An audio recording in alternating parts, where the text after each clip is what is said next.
Hi guys, I'm just here randomly popping in with my cat, and I haven't posted anything here on YouTube, but I thought I was just gonna introduce myself and talk about what I've done and what I've just my history and stuff, because it's hard to it's weird, this internet, right?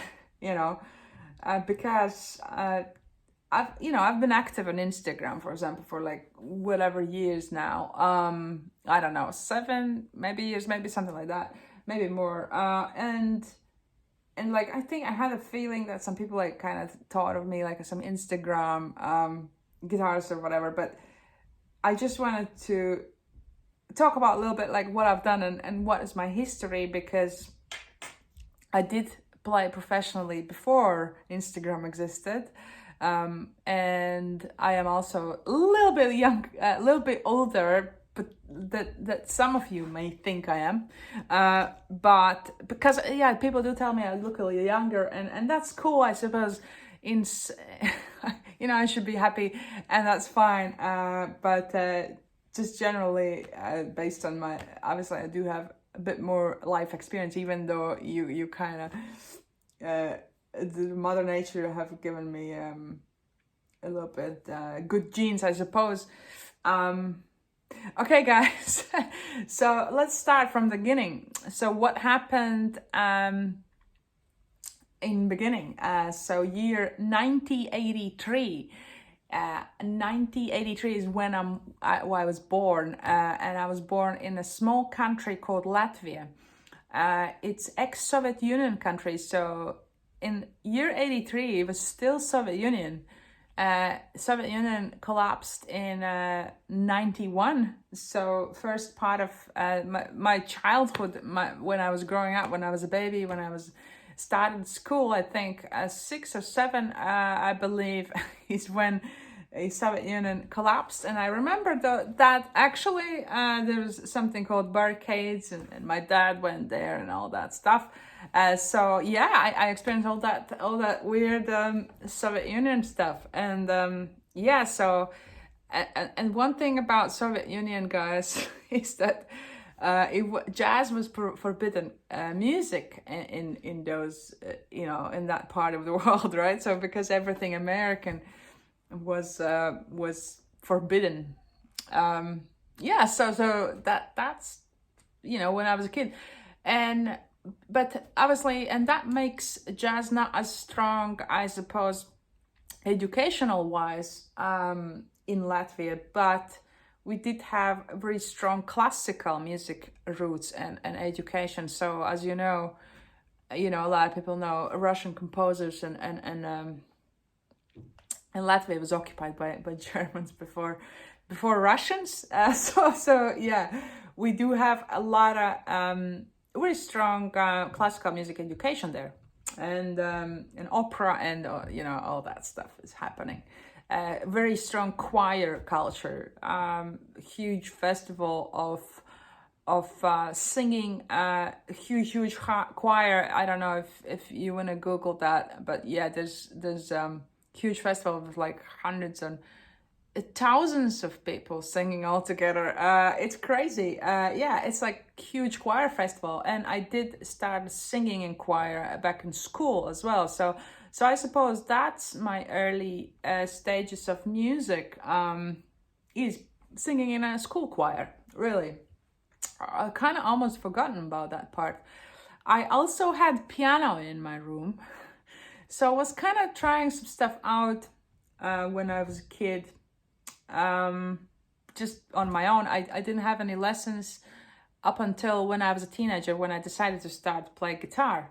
I wanted to play violin, but I had this bad habit, and I think in some ways it follows me, this bad habit of sort of like not finishing things sometimes. And as a kid, it was very strong. I quit stuff very fast. So my parents didn't really believe that I was going to continue with the violin. So they didn't buy me a violin, unfortunately. But yeah, when I was a teenager, about like 14, 15, I decided I want to start playing guitar, and I started taking lessons. And my musical journey was this. When I started playing guitar. So before that, I was like choirs, a little bit singing in ensembles, or fiddling around with the piano, or coming up with some random songs. I think that kind of stuff. And then in my teenage years, I was really into these Latvian bands, and then I started taking lessons, and then I started like taking lessons, and some of my teachers were like they were giving me some sort of like a classical guitar stuff, but they also gave me some popular music. Usually I would bring something up and I wanted to learn it.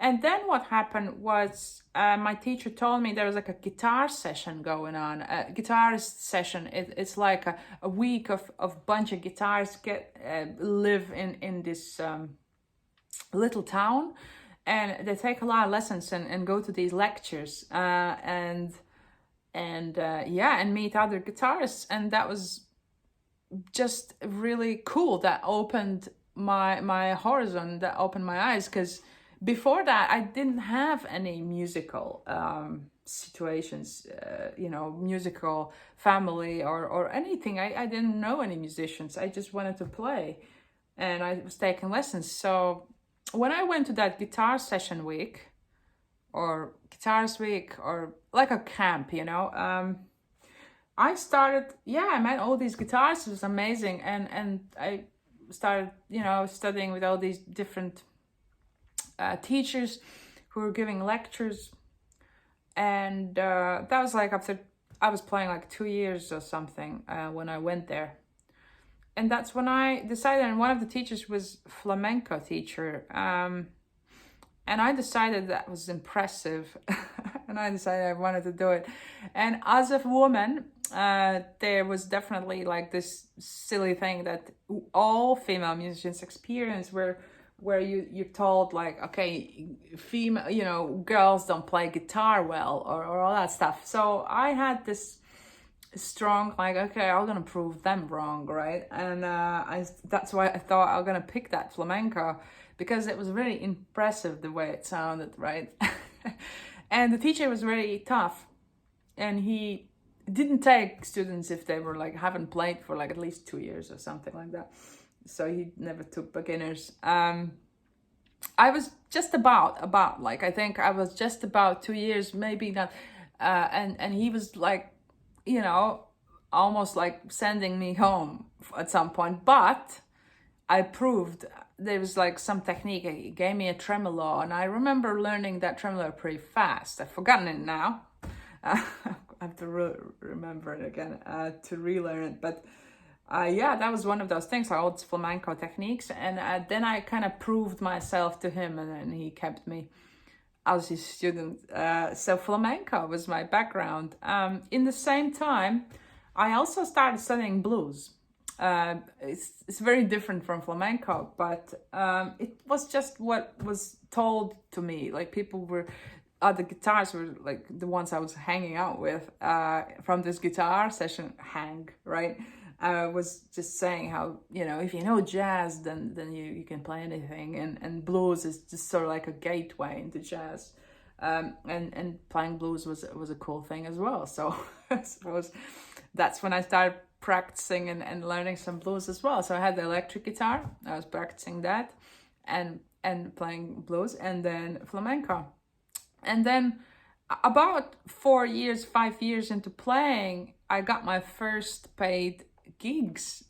So basically, I started playing professionally in a way. So I had this gig in a restaurant. So I used to, because I had these flamenco pieces, right? I could play, and I knew some Bach as well, Bach pieces and stuff. So some classical pieces, some flamenco pieces, and some arrangements of some popular music, as well as some jazz arrangements I was learning at the time. It wasn't that I knew how to play jazz, I just knew some fingerstyle arrangements. And also I was just creative, so I could just sort of like play and come up with stuff. And so then I was hired to play background music in a restaurant as a solo guitar. on a solo guitar. And that, yeah, it was flamenco and classical guitar and just random stuff. Sometimes I was just playing. I wasn't getting paid that much, but I was living at my parents, so I didn't have to pay bills yet. So that was my first job, playing in a restaurant, and that's 4 years in playing. So that's roughly, if I don't know how to count all this, but it's more than 20 years. It might be 22 years or something since I've been playing professionally. So I call it professionally because I was getting paid in that restaurant, and it was a regular gig. I had it once a week or twice a week even. It wasn't a huge money, but it's still getting paid. So it's nice to be getting paid by playing. And I started teaching guitar also really early. Even I think 2-3 years into playing, I started taking students, taking a pupil, right? Just someone who was like complete beginner, and I was teaching what I knew. So that makes my experience in teaching even more than my professional playing situation. And then what happened afterwards, as I was practicing that blues, right? So in the same time, simultaneously, was that word? I was practicing blues and I think I had some lessons, and I was, learning some things. And then I started playing in this girl band, like a blues rock band. That was a few years later, I believe. Maybe 6-7 years into playing. I don't know exactly now. I have to look at all the numbers and years and things. But yeah, so that was that. There's some other things happening. I think I played some other bands. Also, I was getting paid for that. I think there was one band when this guy was just playing a bunch of cover songs on a guitar, and he was singing, and he hired me to go with him to play these gigs where I just sort of like improvised on top of what he was doing. So like soloing on top of what he was, because he was just doing a rhythmic guitar, and I just soloing on top. So it was like 4 sets of music, and he was singing. So that was one of the things. And then he had this band. I also part of that band. I think that was before the blues band. Yeah, and then the other thing I was hired to do back in those days was I started playing in a big band, and that was also paid work. This was really intense. I started reading music. I always was like my teachers gave me reading music, like music notations, actual music notations. There was no a tab. That wasn't a thing so much in those days. At least my teachers didn't give me tabs. They gave me music notation. So I knew how to read music from those days. So yeah, I was hired also to play in a big band. I was pretty green in the beginning, but it was good experience. And so gradually I started doing tours around Latvia, playing with a bunch of famous singers and things like that. And yeah, my reading gradually improved as well. As I was doing that big band, I had to go to this other town with the train to these big band rehearsals. That was also paid. Rehearsals were paid, which is crazy. And when I think about it, I probably was, I don't know, I mean, what my level was, but I must have known something. I mean, anyhow, so those are my first experiences. So there's like solo guitar playing, big bands, blues bands, things like that. Yeah, so that's about 20 years ago, all that stuff. Yeah. So that's before any Instagrams, any of that stuff existed ever. Yeah, so that's before I moved to London. All these things was happening. With the blues band, a girl blues band is called Red Bee.